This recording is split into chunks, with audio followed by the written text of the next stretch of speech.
नमस्कार, मी BH Patil, HGM college Karad, इयत्ता 11वी commerce banking विषय. या बँकिंग विषयामध्ये पेपर 1 आणि पेपर 2 असे 2 पेपर आहेत. हे मागील तासाला आपण सांगितलं.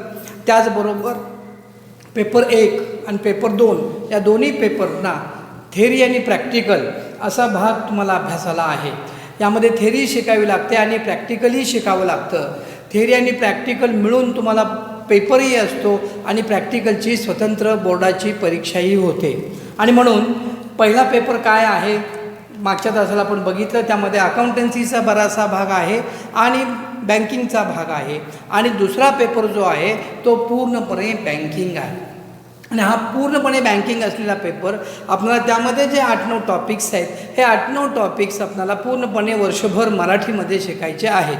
आणि अकाउंटन्सीचा भाग असेल तेवढाच तुम्हाला तो इंग्रजीमध्ये शिकवला जाईल. तर यामध्ये जो पेपर सेकंड आहे, या पेपर सेकंडमध्ये जो पहिला चॅप्टर आहे किंवा पहिलं प्रकरण जे आहे ते म्हणजे 11वीच्या बँकिंगच्या विद्यार्थ्यांसाठी पहिला असणारा चॅप्टर बँकांचं स्वरूप आणि कार्य. म्हणजे सर्वसाधारणपणे बँकेच्या स्वरूपाविषयी आणि बँकेच्या कार्याविषयी या प्रकरणामध्ये विवेचन केलेलं आहे. वास्तविक पाहता हे प्रकरण मोठं आहे, परंतु आपण हे 2 टप्प्यामध्ये घेणार आहोत. पहिल्यांदा एक स्वरूप पाहायचं आहे आणि मग कार्य, त्या कार्याचे प्रकार, मग वेगवेगळ्या प्रकारची कार्य याचा अभ्यास आपण सविस्तरपणे करायचा आहे. तर आपल्याला माहीत असेल, जगातील प्रत्येक देशाच्या अर्थव्यवस्थेमध्ये सर्वात जास्त बँकांना महत्त्व असतं. अर्थव्यवस्था म्हणते की बँकेला महत्त्वाचं स्थान असतं. म्हणजे किती बँकेला महत्त्वाचं स्थान असतं, तर मानवाच्या शरीरामध्ये रक्तवाहिन्यांना जेवढं महत्त्व आहे तेवढं महत्त्व देशाच्या अर्थव्यवस्थेमध्ये बँकांना आहे. म्हणजे बँका केवळ लोकांच्याकडून ठेवी स्वीकारतात आणि कर्ज देतात असं एवढ्यासाठी मर्यादित नसून, कोणत्याही देशाच्या औद्योगिक, व्यापारिक आणि आर्थिक क्षेत्रात प्रगती करायची असेल तर त्या देशातल्या बँकांची प्रगती झाली पाहिजे. त्यातलं बँकेचं क्षेत्र विस्तारलं पाहिजे आणि बँकांची प्रगती, बँकांचं क्षेत्र विस्तारल्याशिवाय त्या देशाच्या प्रगतीची लक्षणं आपल्याला दिसून येत नाहीत. आणि म्हणून देशाच्या अर्थव्यवस्थेमध्ये राजकारण असेल, समाजकारण असेल, उद्योग असेल, व्यापार असेल, कोणत्याही क्षेत्रात तुम्ही गेला तर बँकांना भागीदार करून घेतल्याशिवाय देशाची प्रगती करता येत नाही. म्हणून बँकांना विशेष महत्त्व प्राप्त झालेलं आहे. मग बँकेचं महत्त्व काय आहे हे आपण पाहिल्यानंतर, हा बँक शब्द मुळात कुठून आला, बँक या शब्दाची उत्पत्ती कशी झाली, बँक या शब्दाची उत्पत्ती कशी झाली हे जर आपल्याला पाहायचं असेल तर आपल्याला यामध्ये 2 गोष्टी पाहायला लागतील. पहिल्यांदा मूळ बँकिंगचा व्यवसाय कुठं सुरू झाला. आता बँक हा इंग्रजी शब्द आहे आणि सर्व लोकांना हा परिचित आहे. अशिक्षित असू दे, सुशिक्षित असू द्या, समाजातील गरीब असू द्या, श्रीमंत असू द्या, अतिश्रीमंत असू द्या, या सर्व लोकांच्या मध्ये बँक हा शब्द आणि बँकिंग व्यवसाय प्रत्येकाला माहीत आहे किंवा प्रत्येकाला परिचित आहे.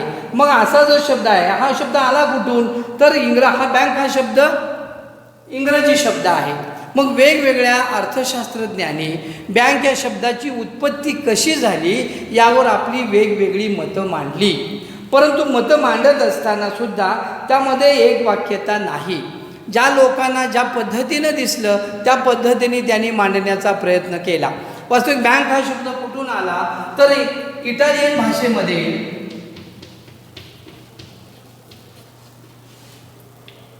इटलीमधून हा शब्द आला. इटालियन भाषेमध्ये काय, बँको हा शब्द आहे. बँको या शब्दापासून बँक या शब्दाची उत्पत्ती झाली असावी असं बऱ्याच अर्थतज्ञांचं मत आहे. त्याचं कारण असं आहे, इटलीतील ज्यू लोक असतील, हे ज्यू लोक बँको म्हणजे बाग, बसण्याचा बाग, त्याला बँको म्हणतात इटालियन भाषेमध्ये. आणि हा बसण्याच्या बाग हा मांडून त्यावर पैशाची रास ठेवायचे किंवा त्यावर संपूर्ण पैसा गोळा करायचा. आणि ज्यू लोक हा पैसा सुरक्षेसाठी गोळा करत असत. आणि म्हणून या बँक हा शब्द बँको या इटालियन शब्दापासून आला असावा असं काही शास्त्रज्ञांच्या मते सांगण्यात आलेलं आहे.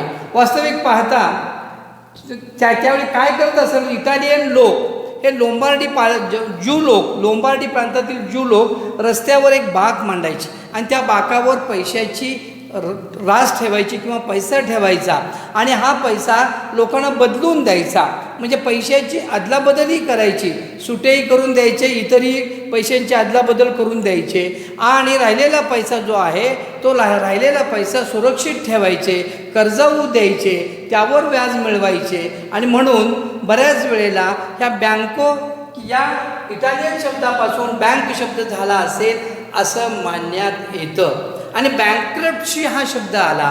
बँक्रप्टसी म्हणजे काय? बँक्रप्टसी म्हणजे दिवाळखोरी. ज्यावेळी दिलेले पैसे, इटालियन लोकांनी दिलेले पैसे जर परत करू शकला नाही तर ठेवणारी एखादी व्यक्ती तो असलेला बाग फोडायची, रागानं तोडायची आणि त्यामुळं बँक तो जो बेंच असायचा तो मोडला जायचा आणि त्याहून बँक्रप्ट शब्द आला. आणि बँक्रप्ट म्हणजे दिवाळखोरी. बऱ्याच शास्त्रज्ञांच्या मते, काही शास्त्रज्ञांच्या मते असं आहे की जरी मधील ज्यू लोकांनी, लोंबार्डी प्रांतातील ज्यू लोकांनी असा व्यवसाय सुरू केला म्हणून बँक हा शब्द इटालियन भाषेतल्या बँकोमधून आला असेल असं वाटतं. तर काही अर्थशास्त्रज्ञांच्या मते हा जो शब्द आहे हा शब्द जर्मन शब्दापासून आलेला असावा. जर्मन का तर पूर्वी जर्मनीचं इटालियनच्या काही प्रांतावर राज्य होतं किंवा सत्ता होती आणि या जर्मन भाषेमध्ये मोंटो या शब्द याचा अर्थ रास असा होतो. रास. जर्मन लोक ह्या पैशाची रास त्या विशिष्ट टेबलावर ठेवायचे, परंतु या मोंटो म्हणजे काय तर पैशाची रास, म्हणून मोंटो या शब्दापासून बँक शब्द आला असं बऱ्याच जणांना, बऱ्याच तज्ज्ञांना वाटतं. त्यामुळं ज्यू लोक इटलीच्या ऐवजी इटलीच्या अगोदर जर्मनीत अशा प्रकारची सुरुवात झाली असं वाटतं. कारण जर्मनीतील लोक पैशाचे 2 गुण सांगतात. म्हणजे कोणते 2 गुण? पैसा फ्लॅट असतो, पैसा राऊंड असतो. फ्लॅट म्हणजे काय? फ्लॅट म्हणजे पैसा तुम्ही गुळगुळीत असा चपटा पैसा दिला की तो एकावर एक साठवून ठेवता येतो आणि त्याची रास बनवता येते. त्या रासेला जर्मनी भाषेमध्ये मोंटो, म्हणून जर्मनी भाषेमधून त्या रास या शब्दावरून बँक हा शब्द आला असेल असं वाटतं. पैशाचा दुसरा गुण आहे तो म्हणजे राऊंड. राऊंड म्हणजे एका ठिकाणाहून दुसऱ्या ठिकाणी. ज्यावेळी पैसा एका ठिकाणाहून दुसऱ्या ठिकाणी जातो त्यावेळी त्या पैशाला गती येते आणि त्याचा गुण गती येत असल्यामुळं स्वीकारलेल्या ठेवी इतरांना कर्ज देण्यासाठी वापरल्या जातात. म्हणजे स्वीकारलेल्या ठेवी इतरांना कर्ज देण्यासाठी, एका ठिकाणाहून दुसऱ्या ठिकाणी गेला पैसा, कर्ज घेणाऱ्यांनी तो कर्जासाठी वापरला, त्याच्यावर त्यांना व्याज मिळालं, त्याच्यावर त्यांना फायदा मिळाला आणि त्या फायद्यातून कर्ज आणि व्याज हे परत दिलं. म्हणून जर्मनच्या मोंटो या शब्दापासून बँक हा शब्द आला असेल असं काही अर्थशास्त्रज्ञांच्या मते आहे. शेवटी काही झालं तरी जर्मन किंवा इटलीमधूनच बँकांची खरी सुरुवात झालेली आहे हे आपणाला संपूर्ण अभ्यासात पाहायला मिळतं किंवा तज्ज्ञांच्या मते सांगण्यात आलेलं आहे. आणि म्हणून हे जे बँक या शब्दाची उत्पत्ती कशी झाली याविषयी जरी एक वाक्यता नसली तर बऱ्याच वेळा बँकेचे पूर्वज कोण आहेत? पूर्वज याचा अर्थ असा आहे की बँकाचा व्यवहार करत असलेले, बँकांच्या स्थापना होण्यापूर्वी बँकेसारखे व्यवहार जे जे करत होते त्या सर्वांना बँकेचे पूर्वज म्हणतात. हे असे बँकेचे पूर्वज कोण?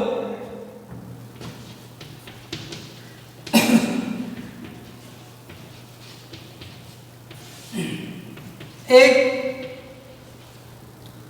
ज्यू व्यावसायिक, व्यापारी, ज्यू व्यापारी.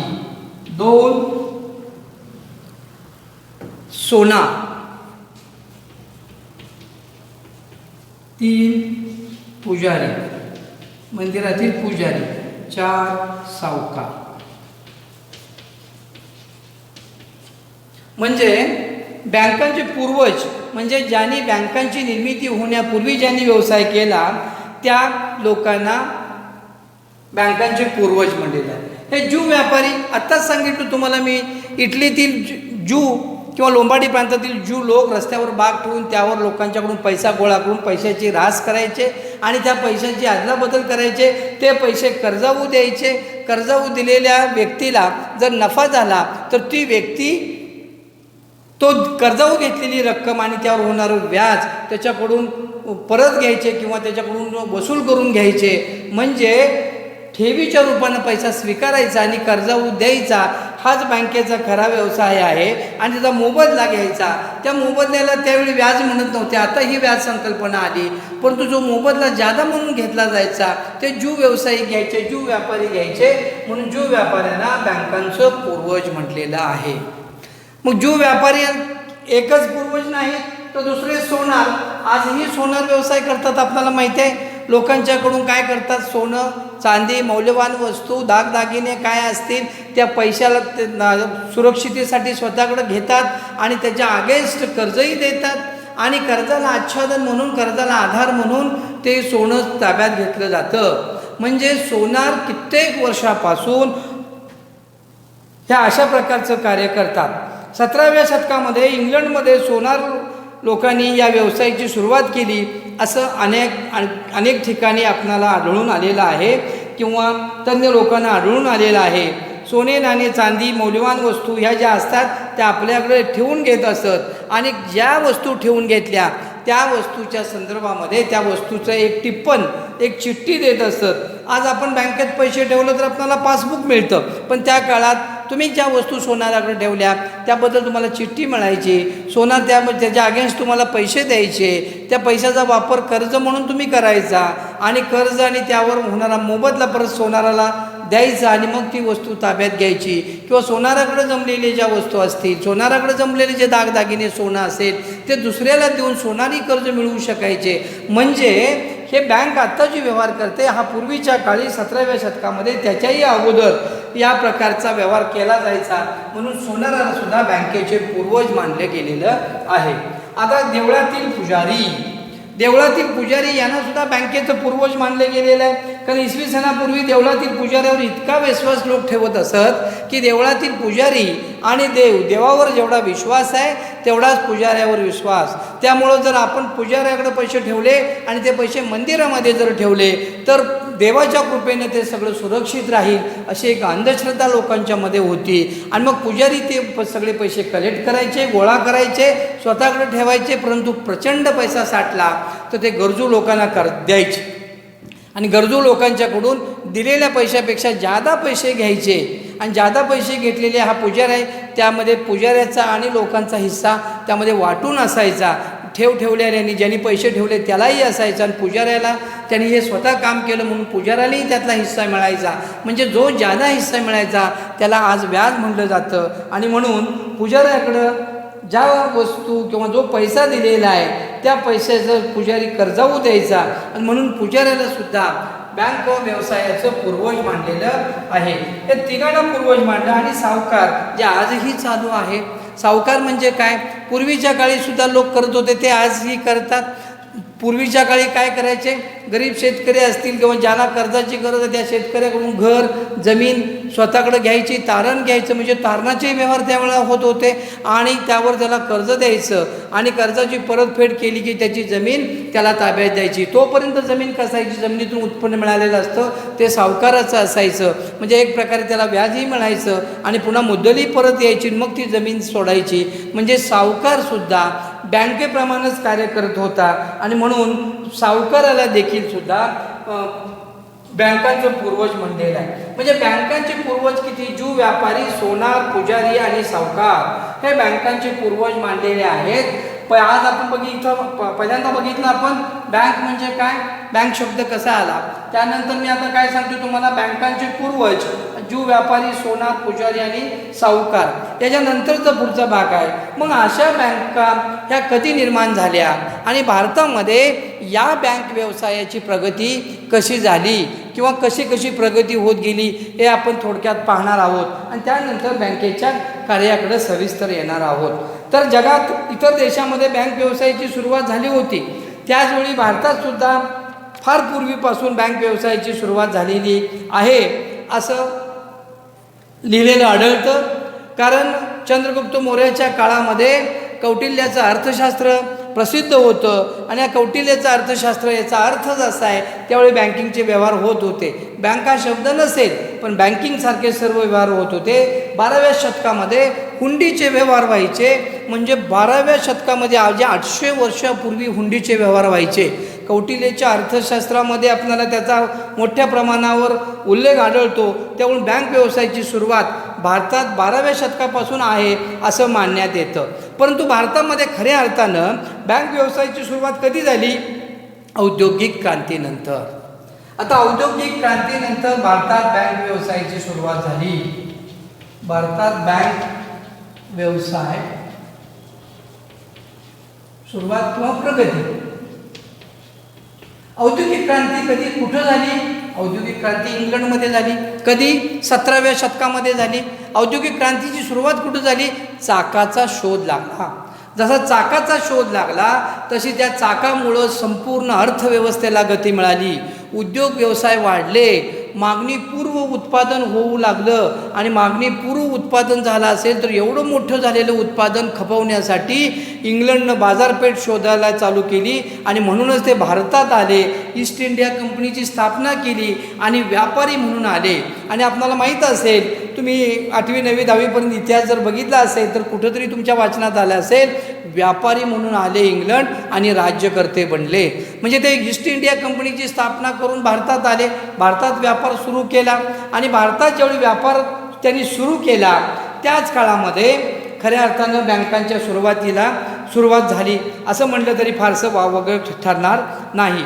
तर इंग्रजांनी काय केलं? व्यापारी म्हणून आले आणि राज्यकर्ते बनले. व्यापाऱ्यांना व्यवसायासाठी आपल्या व्यवहारासाठी कशाची आवश्यकता असते? बँकाची आवश्यकता असते. त्याशिवाय व्यवहार करता येत नाही. म्हणून इंग्रजांनी त्यावेळी भारतावर राज्य करत असताना 1770 साली हिंदुस्तान नावाची बँक स्थापन केली.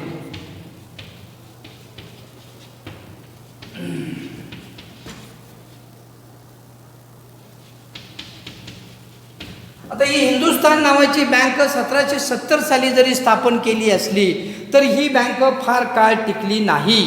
त्याचं कारण असं आहे, या बँकेचे व्यवहार व्यवस्थित न झाल्यामुळं किंवा इंग्रजांना ज्या पद्धतीनं व्यवहार करायचा होता त्या पद्धतीनं न झाल्यामुळं ही 1770 साली स्थापन केलेली हिंदुस्तान बँक बंद पडली. परत काय केलं? इंग्रजांचं राज्य भारतावर असल्यामुळं 1840मध्ये 3 बँकांची स्थापना केली. 1840मध्ये 3 बँकांची, बँक ऑफ बॉम्बे,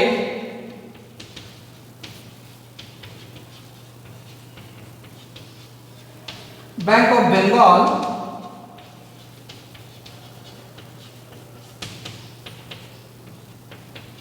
आणि बँक ऑफ मद्रास. आताचं जे चेन्नई आहे ते चेन्नई म्हणजे मद्रास, पूर्वीचं मद्रास, बँक ऑफ मद्रास. अशा या 3 बँकांची स्थापना इंग्रजांनी त्या काळामध्ये केली. आणि 3 बँकांची स्थापना केल्यानंतर याचं जे भाग भांडवल होतं, प्रत्येक बँकाचं भाग भांडवल जे होतं ते भाग भांडवल बऱ्याचशा इंग्रज मंडळींनी आणि परदेशी मंडळींनी खरेदी केली असल्यामुळं या बँकांची सगळी सूत्र ही इंग्रजांच्या हातात होती, परकीय लोकांच्या हातात होती, भारतातल्या लोकांच्या हातात नव्हती. आणि म्हणून काय घडलं? हे असं काम चालत असताना 1914 साली पुढं 1914 ते 1919 पहिलं महायुद्ध झालं. आणि पहिलं महायुद्ध झालं. त्या पहिल्या महायुद्धानंतर संपूर्ण जगाची अर्थव्यवस्था बिघडली. आणि जगाची अर्थव्यवस्था ज्यावेळी बिघडली त्यावेळी काही अर्थतज्ज्ञांनी असं सांगितलं, प्रत्येक देशामध्ये त्या बँकांच्यावर नियंत्रण ठेवण्यासाठी एक मध्यवर्ती बँक असायला पाहिजे, सेंट्रल बँक असायला पाहिजे की जी सर्व बँकावर नियंत्रण ठेवते, बँकांची बँक म्हणून कार्य करू शकते. हे असं ज्यावेळी सांगण्यात आलं त्याचवेळी 1914 ते 1919 या कालावधीमध्ये सांगण्यात आल्यानंतर भारतामध्ये सुद्धा सेंट्रल किंवा मध्यवर्ती बँकेची आवश्यकता वाटू लागली. त्यावेळी इंग्रजांनी काय केलं? या 3 बँकांचं एकत्रीकरण केलं. या 3 बँकांचं एकत्रीकरण केलं आणि या 3 बँकातून एक बँक निर्माण केली की जी मध्यवर्ती बँकेचं कार्य करू शकेल आणि त्या बँकेला नाव दिलं इम्पिरियल बँक.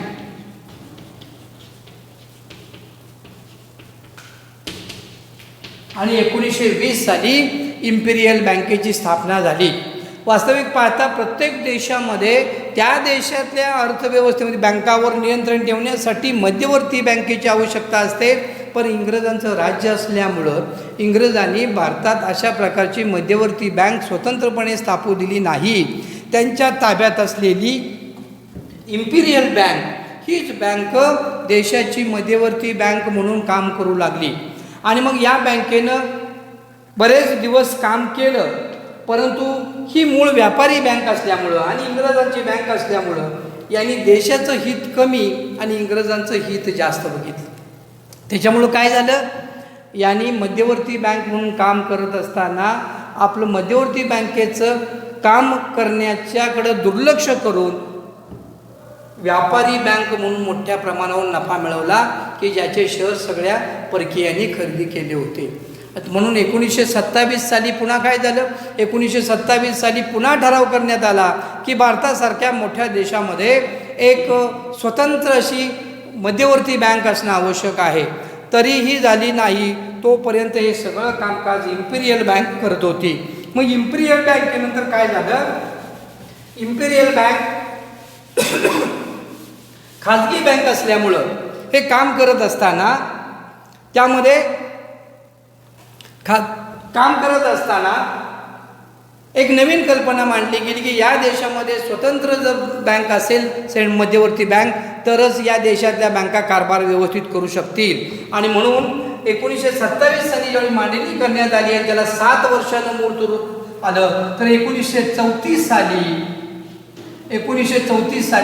RBI या देशाची मध्यवर्ती बँक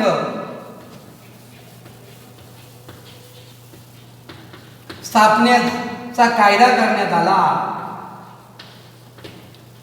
आणि मग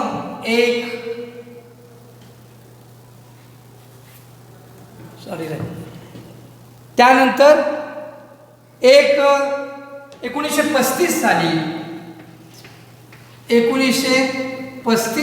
एप्रिल 1935 साली या देशाची मध्यवर्ती बँक स्थापन केली की जिचं नाव reserve bank of India. Reserve bank of India असं ठेवण्यात आलं. आणि 1 एप्रिल 1935 पासून या देशामध्ये रिझर्व्ह बँक ऑफ इंडिया ही देशाची मध्यवर्ती बँक म्हणून आज तागायत काम करते. पण तो रिझर्व्ह बँक ऑफ इंडिया जी आहे ती 1935 साली स्थापन केली. त्याचे शेअर्स कुणी घेतले होते, त्याचे शेअर्स हे खाजगी लोकांनी 3/5 म्हणजे 60% शेअर्स घेतले आणि शासनानं फक्त 40% शेअर्स घेतले. त्यामुळे 40% शेअर्स जरी घेतले असले 60%चा, त्यामुळे त्या बँकेवर कुणाचा राहिला, नेहमी कुणाचा वर चष्मा राहिला, तर खाजगी लोकांचा राहिला. आणि खाजगी लोकांचा वर चष्मा राहिल्यामुळं रिझर्व्ह बँक ऑफ इंडियानं 1935 पासून 1949 पर्यंत या खाजगी लोकांच्या प्रशासनावर हे काम केलं किंवा त्यांच्या अंडर काम केलं. आणि म्हणून रिझर्व्ह बँकेचंही राष्ट्रीयकरण करण्यात आलं 1949 साली. कारण 1947 साली आपल्याला स्वातंत्र्य मिळालं, स्वतंत्र भारताचं स्वप्न पूर्ण झालं. आणि मग स्वतंत्र भारताची जी रचना आहे त्यामध्ये जे मंत्रिमंडळ असेल, त्यामधले जे लोकतज्ञ असतील, त्यांनी या बँकेचं पहिल्यांदा राष्ट्रीयकरण करून घेतलं. 60% लोकांचे शेअर्स परत केले आणि संपूर्ण शेअर्स सरकारनं खरेदी केलं. आणि मग 1949 सालापासून रिझर्व्ह बँक ऑफ इंडिया ही खऱ्या अर्थानं या देशातल्या सरकारची बँक झाली. आणि मग पुढं माहीत असेल तुम्हाला की रिझर्व्ह बँकेची राष्ट्रीयकरण झाल्यानंतर देशात अनेक प्रकारच्या बँका होत्या. या बँका नीट काम करत नव्हत्या, शेतीचा विकास होत नव्हता. भारत हा शेतीप्रधान देश आहे आणि शेतीप्रधान देशामध्ये फार विकास होत नव्हता. म्हणून त्यावेळच्या पंतप्रधान इंदिरा गांधी यांनी 1969 साली 14 बँकांचं राष्ट्रीयकरण केलं. त्यानंतर राष्ट्रीयकरणाचा दुसरा टप्पा 1980 साली 6 बँकांचा पूर्ण केला. आणि मग दरम्यानच्या काळामध्ये 1955 साली ही जी इम्पिरियल बँक होती, त्या EPF बँकेचं राष्ट्रीयकरण करून आजची ती आपली स्टेट बँक ऑफ इंडिया आहे आणि ही स्टेट बँक ऑफ इंडियाचंही राष्ट्रीयकरण केल्यामुळं ही सरकारची बँक आहे. रिझर्व्ह बँक ऑफ इंडिया ही सुद्धा तर सरकारची बँक आहे. राष्ट्रीयकरण केलेल्या सर्व बँका या सरकारच्या मालकीच्या बँका आहेत आणि त्यानंतर 1982 साली नाबार्डची स्थापना झाली आणि ही एक देशाच्या अर्थव्यवस्थेला शेतकऱ्यांच्यासाठी स्थापन झालेली एक मोठी बँक आणि अशा पद्धतीनं आजपर्यंत देशात अनेक प्रकारच्या सहकारी बँका आहेत, शेड्यूल बँका आहेत, व्यापारी बँका आहेत, औद्योगिक बँका आहेत, विनिमय बँका आहेत आणि अशा पद्धतीनं आजपर्यंत 2020 सालापर्यंत ही बँकेची प्रगती जी आहे या भारतातल्या यात आपल्या देशातलीच्या बँकेची प्रगती अशा पद्धतीनं होत राहिलेली आहे. आजच्या तासाला आपण इथंपर्यंतच पाहणार आहोत, म्हणजे बँकांचं स्वरूप कसं आणि भारतातल्या बँकेचं स्वरूप काय होतं आणि मग पुढच्या तासाला आपण बघणार आहोत मग बँक म्हणजे काय, बँकेची व्याख्या, बँकेची कार्य. तो इथंच थांबतोय. Thank you very much.